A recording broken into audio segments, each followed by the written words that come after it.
Okay, we'll get this one started with Charles Odom, followed by Anthony Dasher.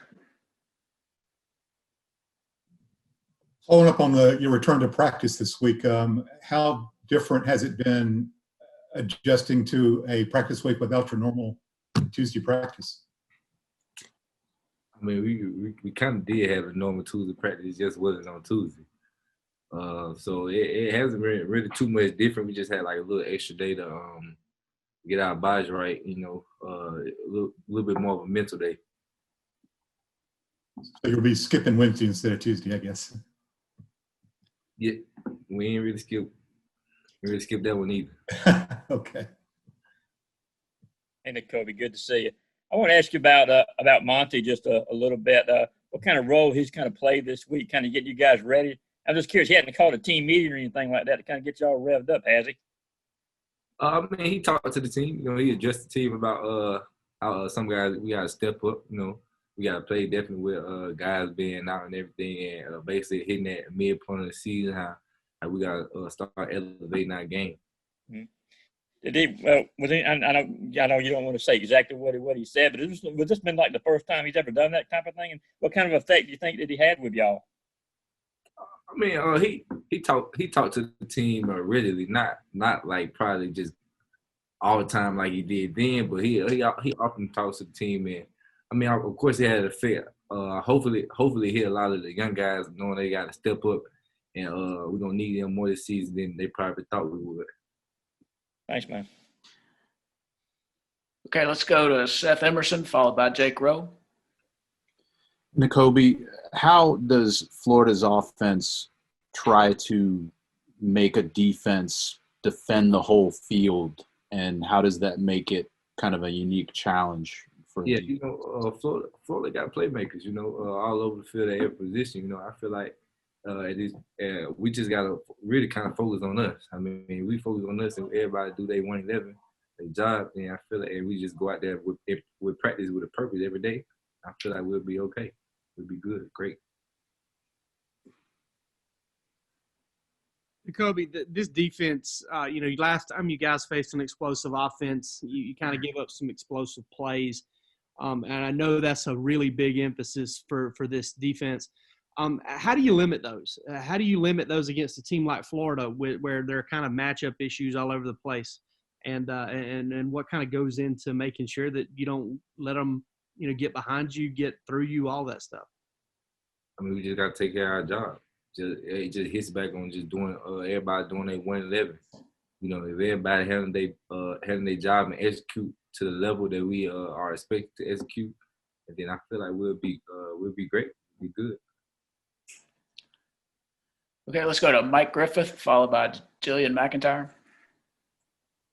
Yeah, Nakobe, I couldn't recollect last year's game. I know you were one of the highest rated guys in pass coverage. Did you ever get caught on Pitts in any matchups last year? And what about your role in a game like this? You mentioned the playmakers everywhere. Is this a game that really tests your pass coverage skills? They do a lot. They do make a lot of matchup, make you play ball. Make you play man balls and everything like that. And about to get matched up on pitch, I can't really remember if I did or not really last year.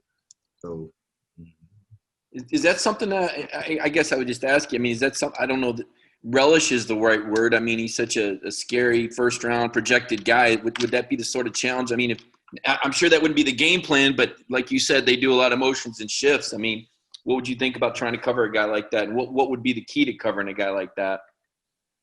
I mean, yeah, he's a great player. He plays for their team. He's very good for their team, definitely. But we practice cover guys every day. We cover some of the. I feel like me personally, I feel like some of the best players in the SEC every day. I feel like just practice the way we practice with prayers to cover anybody. Hey, Nakobe. Last year, the Kentucky game was also a slow, heavy ground game, and you were also going into Florida with one loss. So with the same kind of position this year, what do you make of that, if anything, being in kind of the same position?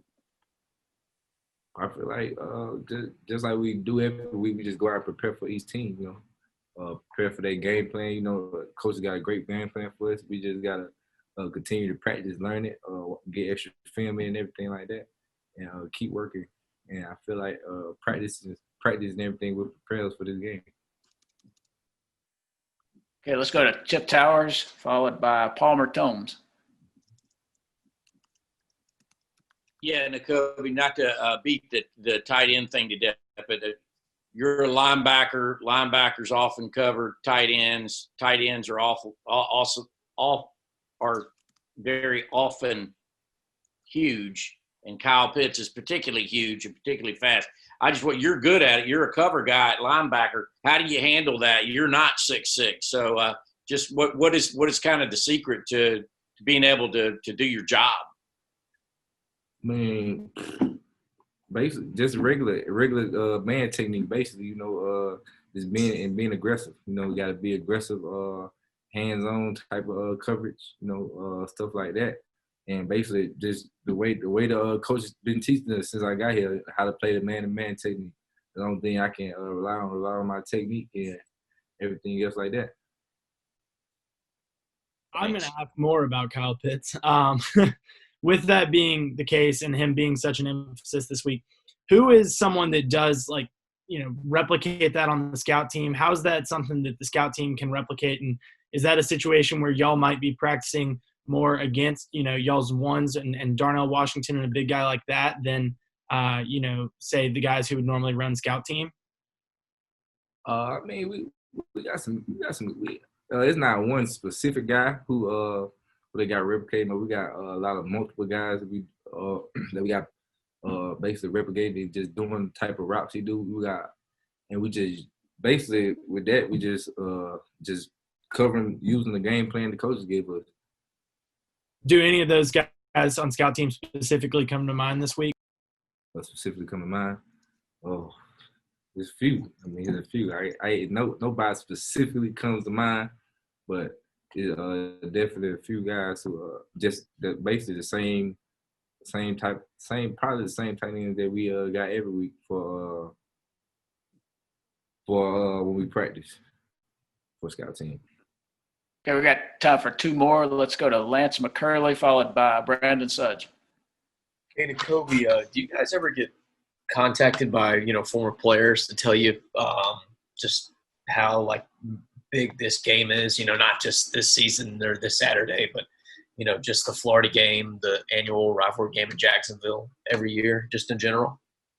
Well, me personally, I haven't really had any contact from a former player about how important this game was, but D-Walk actually came and talked to the team this Tuesday. He actually came yesterday. Actually, he came and talked to the team and basically kind of spilled out his heart how he felt about certain things going on with us and everything. So just me, I didn't personally know him and everything because he left before I got here, but just hearing him talk and I could tell he was coming from his heart and everything like that.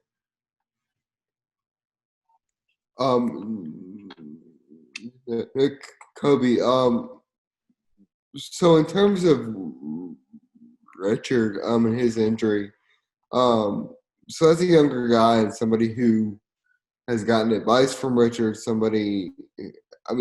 like a leader of the defense. Can you take me through kind of what your emotions were and the things that kind of ran through your mind as that injury happened on Saturday evening, after his accident? Oh yeah, it was shocked. I was shocked. I mean, of course, I consider him a brother on the team. So when I heard about it, of course, I was just like anybody else on the team. I wanted to hear was he okay? How was he doing and everything like that. And we knew it was gonna be a huge blow to the team. But at that point, the last thing I was worried about was him getting back on the field with us. I was just worried about him being healthy and him being safe and everything like that. Definitely hearing what type of accident it was, I just prayed for him and everything like that. So it was great that he's good and in good spirits.